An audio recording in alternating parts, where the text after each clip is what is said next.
Hi and welcome to another episode of Love Seitan's Challenge Rachel. So far I've made a chili, a bolognese, a little tartlet and some bacon wrapped asparagus, and I'm finally down to my last log, my last of the Love Seitan products. So I'm going to use the classic seitan. I'm going to try slicing this quite finely and then using the slices to line these tins, and then a similar mixture to the one I put in the tartlet and kind of encasing with the seitan and making a kind of pock. I can't think of a better word to describe it yet. I'm thinking that they're going to make a nice little portable snack. So wrap them and then you can just hold it in your hand and eat it like that. So yeah, let's find out if it's going to work. I'm going to put this in the freezer just while I do everything else, just to get it really cold and make it firm as possible to do it hopefully on the mandolin. If not, I'll have to do it by knife. I'm going to do these in the air fryer because I've got something in the oven that's on at 50 degrees. I made some wash the flour seitan ribs yesterday. So this is the kind of long method of making seitan. And it involves making a bowl of flour and then washing all of the starch away. And I've been left with a ton of wheat starch. So I've put a little bit in the oven at 50 degrees C just to see if I can dry it out again so it becomes a powder, because I've used this to make a gravy and it's such a really nice starch because it's very silky. There's my tray of it. The reason it's in at 50 is because if you do it hotter it's going to start gelling, and that's not what I want. So apparently, according to the internet, 50 degrees or 51 and above is where it starts gelling. In the filling, I'm going to do onions, peppers, and some tomatoes. So I'm going to fry off the onions and peppers to get these chopped up and slice that into strips.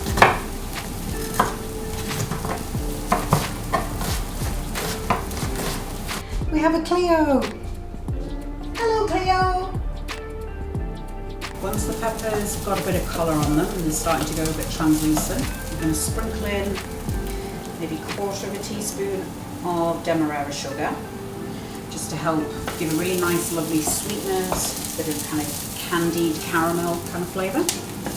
I'm going to quarter a handful of cherry tomatoes, so I've got, I don't know, 10 or 11 there, and I'm going to do these raw when I mix them in, instead of cooking them with the onions and peppers, just to maintain a bit of the fresh zinginess that you get from a tomato. Now that there's a lovely amount of colour on the onions, I'm going to add the peppers. Stir that through. So I'll just put those in little quarters. I'm going to smear oil onto the inside of the tins, partly for sticking, although these are non-stick, but also to kind of fry the seitan a little bit. Lob some on a cloth and then just rub it in.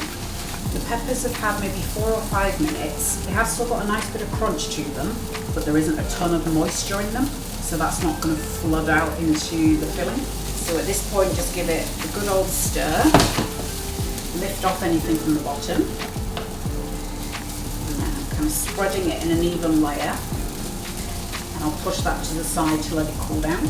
Onto the seitan. So I'm going to try and use a mandolin, if not I'll just do it with a knife. Now I'm going to leave the plastic on just to help keep its shape as I, slice it. So this one's got a little screw in the back so you can adjust it, and it pokes that up. I'll do one, see what the thickness is like. It is slicing it, but it's just not doing it cleanly enough at the end. So I'm going to have to do it by hand. I've tried a few different ways of cutting it. Doing it like a sewing motion seems to give the neatest finish. I'm going to go with a serrated blade, see what that does.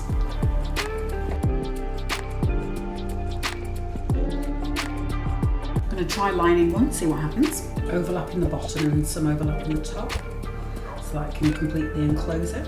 I'm going to find thinner ones for the sides, just so it's not quite as bulky. So what I'm trying to do is avoid any gaps here. So just move everything around until it's kind of filled.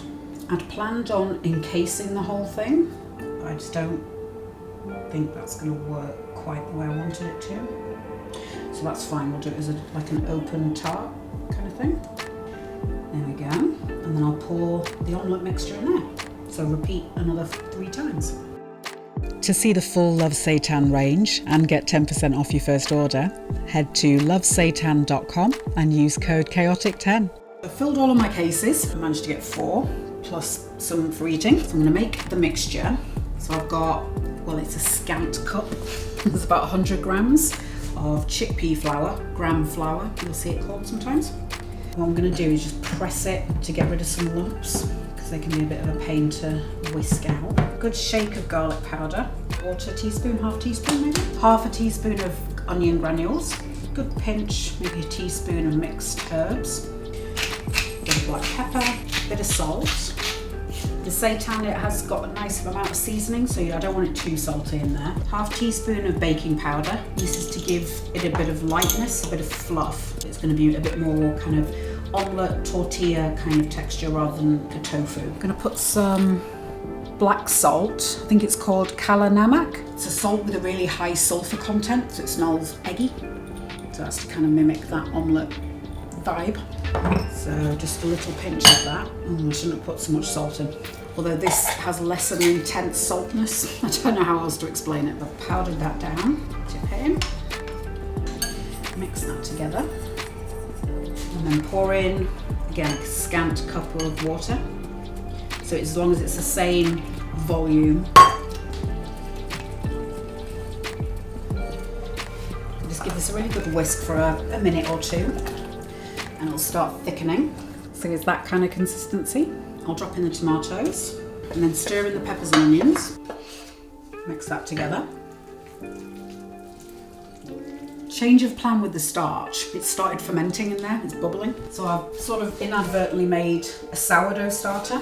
So I think I might chuck a load of flour in and try and make pancakes. That means I can do these in the oven now. So I've put that 160 degrees C and then I'll blob the filling in. And I'll tuck these in for about 20 minutes and then see how they're doing. Well, they certainly look delicious. So I'm just going to stick a skewer in. So it's still very wet. So I'm going to put them in for another 15 minutes, I think. Tartlets are all done. I think they had maybe 45, 50 minutes, maybe a bit more. I've completely lost track of time. Just keep sticking a skewer in. And as long as it comes out mostly clean, and then if there's anything left on it, taste it, and if it's really bitter, then it needs to go back in the oven and do it at kind of 5-10 minute blasts. So despite not being the entirely enclosed thing that I'd hoped for, it's still come out really well. And you can still just hold it in your hand. Have a bite. There's lots of sweet, soft and tasty bits going on in the filling. And then the kind of meat pastry gives a nice bit of crunch in places where it's toasted. That would work with so many different fillings as well. So you could even do a bit like the za'atar tart that I did and make caramelized onions and put a layer of that at the bottom and then start putting other bits and pieces on top. But when that cools, it's going to foam up even more and the flavours will develop a little bit further. If you're also a fan of small foods, hit subscribe and tap the bell icon and check out some of these.